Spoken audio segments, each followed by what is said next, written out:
Hello, everyone. Welcome to Ecoffee with Experts. I'm your host, Matt Fraser. And on today's episode, I have with me Jesse Ringer.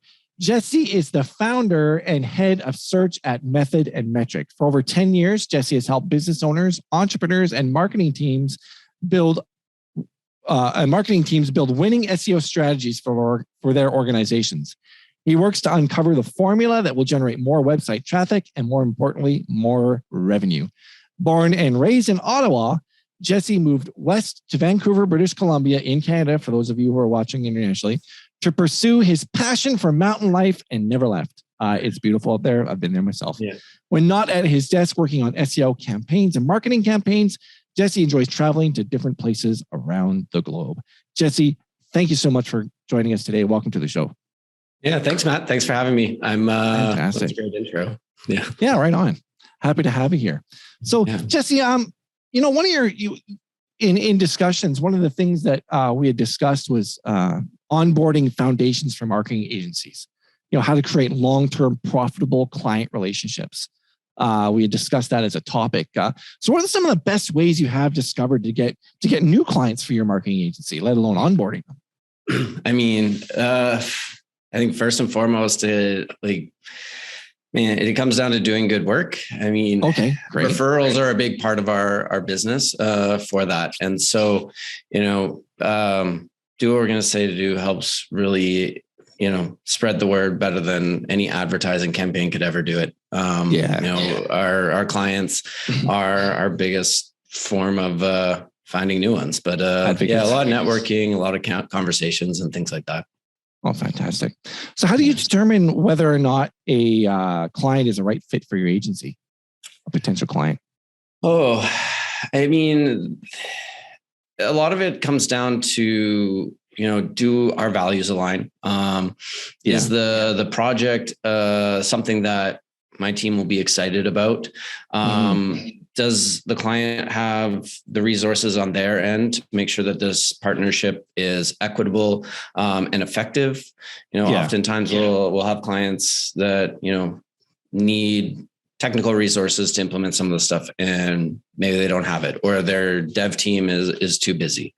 Things like that. Those are pretty important in finding good clients and working with them. Yeah. Oh, fantastic. Thanks for sharing that. Could you share a little bit about what are some of the benefits of having the right clients for your marketing agency as opposed to the wrong ones? I mean, far less turnover. That's one big obvious one. I would say though that, with good clients, we're able to, go out of our traditional comfort zone when it comes to optimization and create new value for them. Ultimately, long-term relationships help. Work is stressful at any time, but, way less headaches and things like that. A place where everyone can trust each other. That's really nice. And being, counted on for your expertise and knowledge, and being able to share that and provide that insight to a client is pretty huge. And with good clients, that becomes really obvious from the get-go. Mm-hmm. So are there some red flags? You said it comes out. Are there some red flags that indicate a potential client might not be a good fit? So many red flags. Feel free to share. It'll save some people some headaches. Yeah. Oh man. I mean, I'd say ones that are worried about trusting in the process. That's one red flag. So, really eager to get results quickly. SEO takes time. So can you define quickly? Within a month. That's kind of and it's helpful if a client has a good sense of what SEO is about. That's a big one, I'd say. So if they want results in a month, we're talking paid ad campaigns, right? Yeah, that exactly. You get them results in a month with paid ads. Yeah. It may not be the best results because you need to have budget to burn to optimize the campaign. But if they're talking SEO, we're talking 6 months. Yeah. Are there any other? Oh yeah, go ahead. Are there any other besides wanting fast, unreasonable results? Yeah. Man, I mentioned it earlier, like a good client, we like share the same values. And I would say the opposite is true for red flags. Like if we don't have the same, I don't know, ideas of what a good relationship will look like. I mean, strong communication skills is a huge one. Organization, and that goes up both ways. But like, yeah, if they're, man, and also like, if they don't have a great understanding of like what digital marketing is, it inadvertently creates this space where they don't really know all the things that are going on their website or within the industry. And so that creates a bit of a disconnect. So those are some things that I think have been red flags over time. Also, I mean, a common one is like they've taken an online SEO course and I didn't know how to do it. And think that, sometimes they're like, oh, well, this is how you should be doing it. Wow. Yeah. Those are some red flags. Any budget red flags? I mean, yes and no. I mean, it's always like, they should have a good sense of what a budget should look like for them. And that's definitely something for us to consider. But that's not always like a red flag. That's more of like a yellow flag. But I would say like they should have a good sense of how much they want to spend on SEO in particular, like before they start looking for an agency.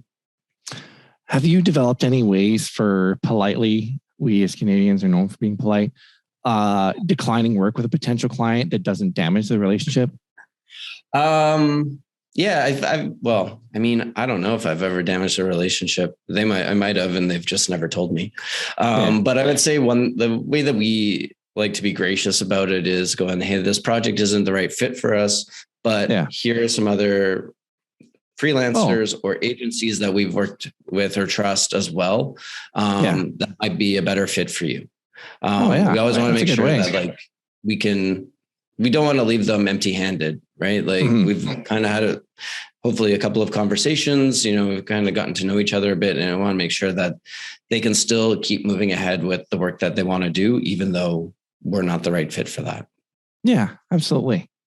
So when you do get that ideal client, what is your process for onboarding new clients? I mean, we start every new project with like a kickoff meeting with our team.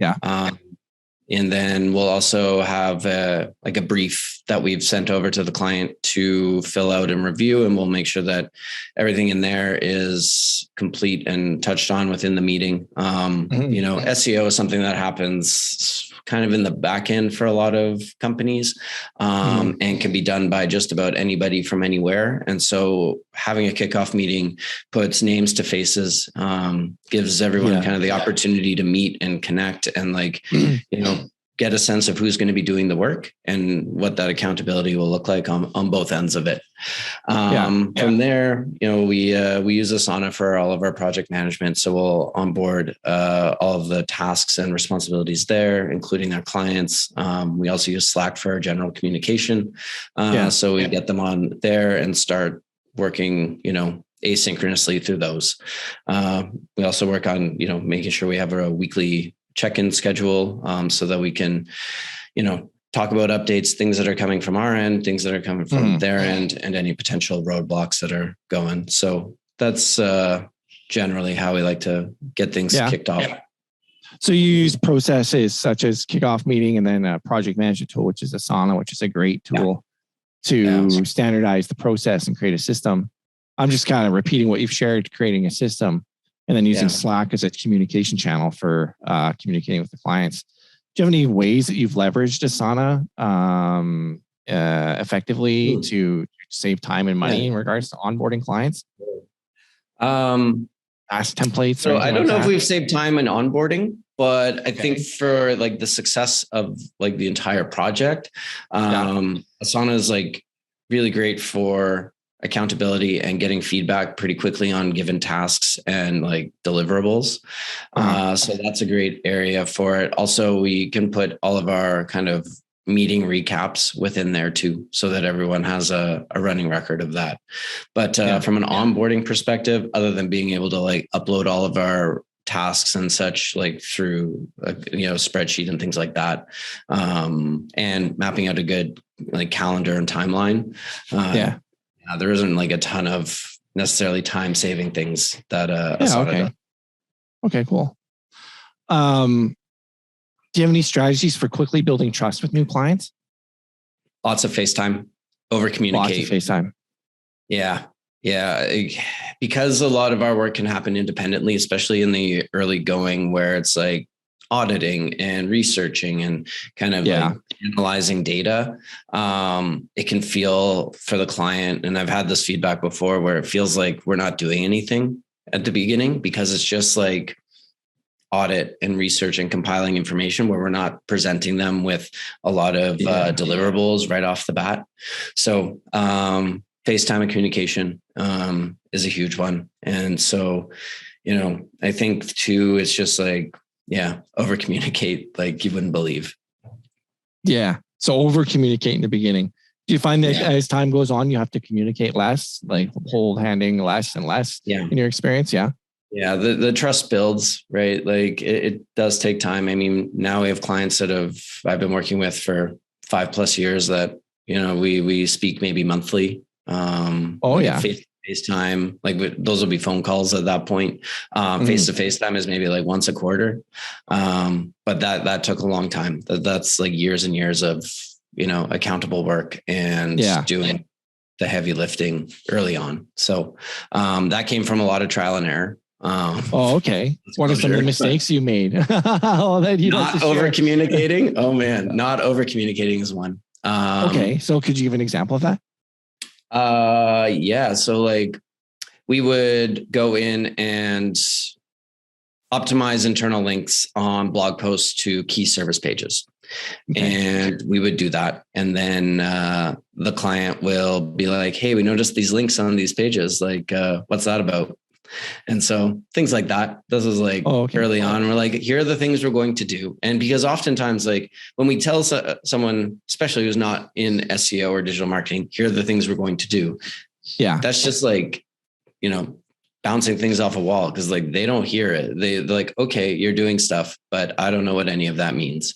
And so it's like Chinese to them for those that don't speak that language. Yeah. And so I'm like, it's so obvious. Optimizing meta tags is like straightforward, but for them, it would be like, okay, here's what we did. And here's the spreadsheet that we were working from. And here's why we're adding these links and so forth. So there was things like that. That was definitely part of it. So making sure to communicate those things, is that over communicate? Like making sure to over communicate? Just like really clearly being like, this is the spreadsheet that has all the information. Yeah. This is where it's going. Here's why it's going there. And we'll let you know when it's, please go take a look, so that, because what they imagine something to be or view it in their own mind, what something will look like doesn't always line up with how it's going to end. And so, that's definitely one where it's been trial and error and, making sure like holding our hats in our hands going, we're really sorry. We weren't trying to mess your website up, but this is what we're doing and why we're trying to do it. So, Did you ever use video to communicate those things? Not enough. Pre-made video? Not enough. So is it effective? It's just too time consuming? We've started using Loom for a lot of things. That's what I was getting at. Yeah. We've definitely started to integrate that more, but that's only in like the last year and a bit. How's that been? Better, much better. Effective? I would say. Yeah. At least from my understanding, clients will only tell you, I think, if something's really awful. So it seems to be working for them and working for us to get things done equitably and with as much transparency as possible. Yeah. And has it cut down on face-to-face time, but still builds trust? Yeah, a little bit, I'd say. The clients that we do it for are the ones that are still in the early going. We're still meeting weekly for it. But I think it gives them a bit more transparency to what we're doing and how we're doing it, so that, at the end of the day, most of our main contacts have somebody above them that they report to. And, okay. Ultimately they need to be accountable for the agencies that they bring on and the work that's being done. And so this gives them kind of like the rundown for when they have to speak to their higher ups and stuff. So, yeah. So they're able to communicate that the work is happening as a result of the communication, the over communication, so that they don't think their dollars are just being flushed down the toilet, for lack of a better word. Exactly. Yeah. Yeah. Do you think there's any other common pitfalls that you have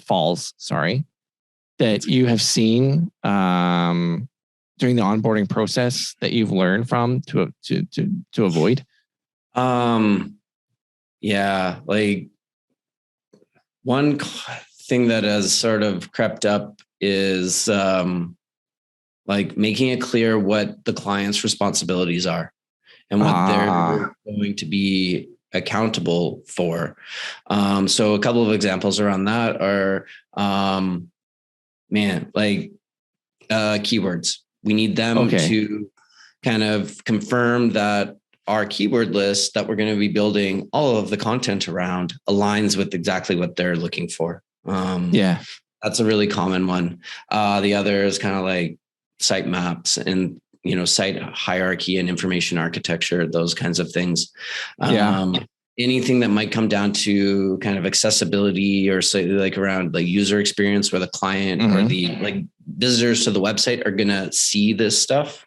They need to be giving expressed approval, and those without that expressed approval, we're not going to move ahead on that work. And so that's one thing that we've come across. Like right now we're helping to redo a website for a client and he can't get the imagery from his team to put on the website. And so this is one thing that we've talked about like early on in the project, like, here's what you need to do beforehand. And, sometimes it takes a bit longer.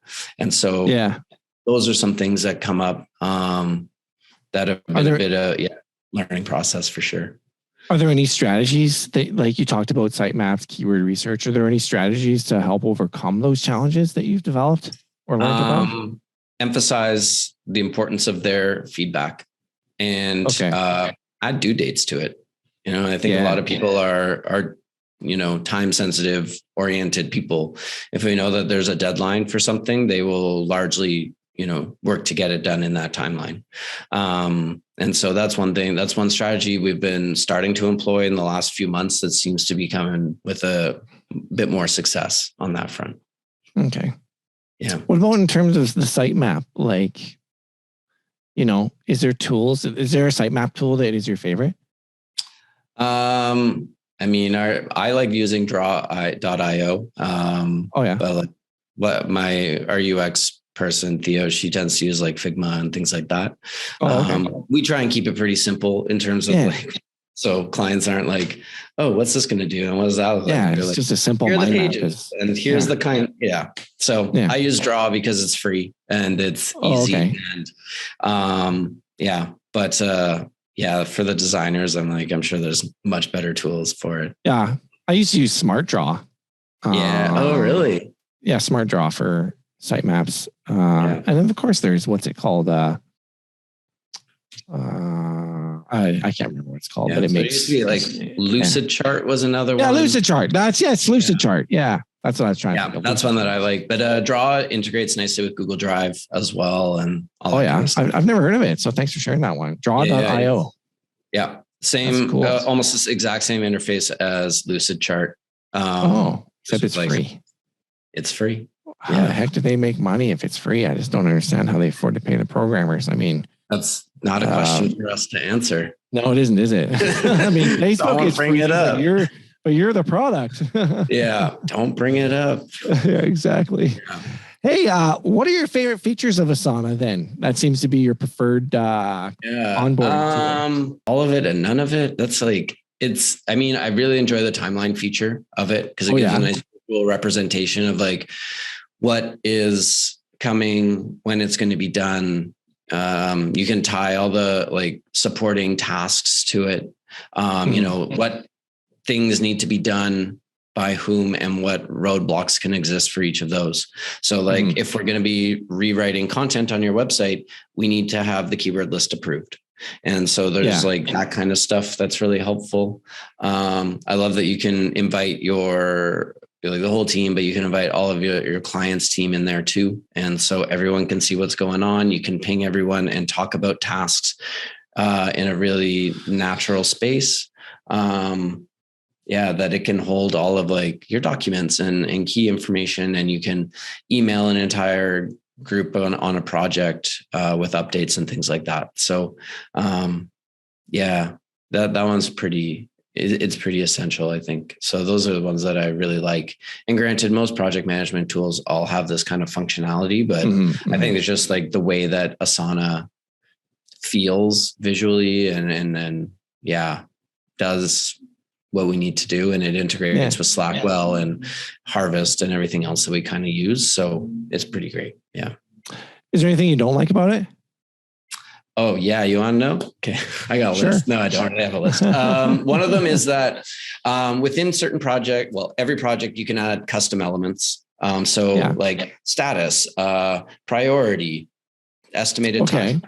But if you're looking at your own to-do list from all the different projects, you can't add the same functionality. So you can't see the status updates. You can't see the priorities. You can't see the time estimates. All you can see is the task and the project. And that's my one pet peeve about it, I would say. That's the one thing that's the one feature that you would add. Because every product or every project has the same template. So you got like task, who's accountable for it, due date, as well as like status, priority and time estimate. It'd be nice to have that across all of each person's to-do list, so they can also prioritize across different projects, especially from an agency perspective. Like, absolutely, we're working on like a handful of projects at any given time, and it's a nice visual way of managing it. So that's one thing I would love to see changed. All right, on. Hopefully Asana watches this. We'll maybe do a shout out to them. Please. That'd be great. If you could change one thing about how your agency handles client onboarding, what would it be? That's a great question. I mean, we're always looking to improve our own processes. I don't like, that would probably be like a blind spot within our own selves, like that we wouldn't even know it. But if you know a way to like kind of speed up trust and like get people to kind of like buy in a bit sooner, that would be really helpful, I think. I don't think that's necessarily, like, I don't know how to improve it, because if it was, we would try to implement it. But on the client side of things. Just kind of like, how can we quickly build that relationship? Make it really good. So because I think for us, like, the relationship is key. I mean, it's kind of essential for any successful project with us. And so, that's one that we really need to, I would love to just, I don't know, it's just a little wave a magic wand and trust us, right? Just trust us. Do you think a successful client onboarding process is essential to a profitable marketing agency?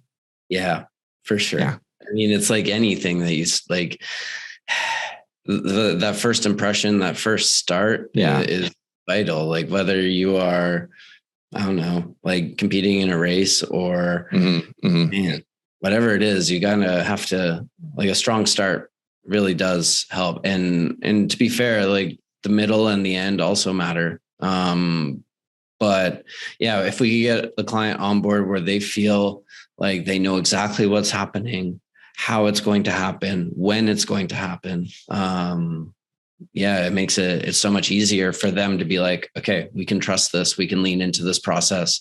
We can, know that the work is being done, even if it feels like it's slow or quiet, or, and that the things, like, everything does pick up. And once we have that going, so I would say, onboarding is pretty essential. You never get a second chance to make a first impression, do you? No, it's really hard. And once they have that opinion, it's really hard to shake that, for sure.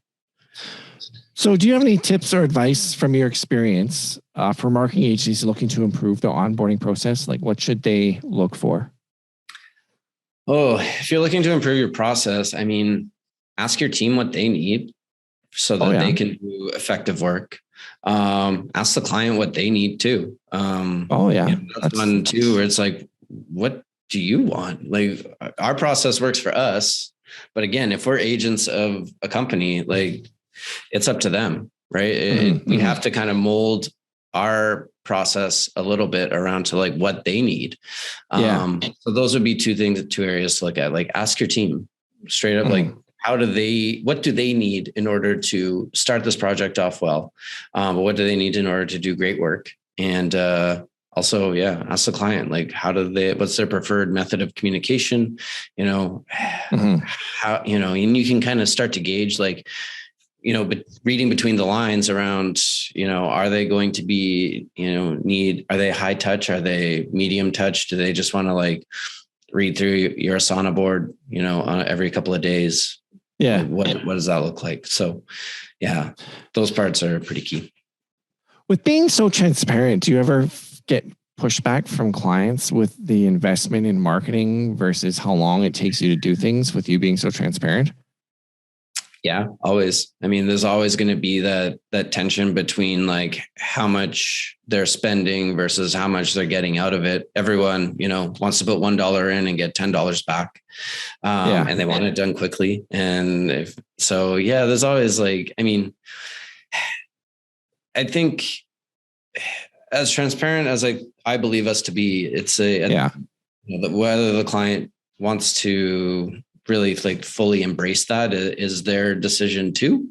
And so, we're like, we give them everything they need, but at the same time, if they're kind of skeptical about things, we can't convince them otherwise. Like this is just kind of who we are. And, that's how it's got to be. So we'll just keep chipping away at that kind of that barrier and make sure that they know that we're being accountable and we're not going to be perfect and we'll do our very best to, accommodate their comfort levels too. Right. Like, absolutely. Help too. So there's always a little bit of pushback, but not tons. Yeah. Hey, what's the one big takeaway you want listeners to get from this episode? Oh, man, I think ultimately, like, you're not going to have a one size fits all process that works for all your clients and is effective every time. Being open to changing it based on what your clients are telling you, and even to a lesser degree, what they're not telling you. And of like having an understanding of like, what would help them be better at their jobs and help them look better to their team. So be open to feedback and be open to evolving and iterating. Like none of this is perfect. Like we're always a work in progress and just, I guess ultimately be adaptable. Yeah. Hey, that's wise. Hey, how can listeners connect with you online? Man, I mean, sign up for our newsletter at methodandmetric.com. I'm on LinkedIn. Always happy to connect on there. And I spend a lot of time on Twitter. And so Twitter is JRinger604 or Method and Metric are both there. And those are kind of the big ones. Well, we'll make sure to put those in the show notes and description box so people can connect with you. Hey, I want to thank you very much for coming on the show. Pleasure to have you here. And pleasure to have you here. Yeah, thanks for the chat, Matt. This was awesome. Thanks for having me.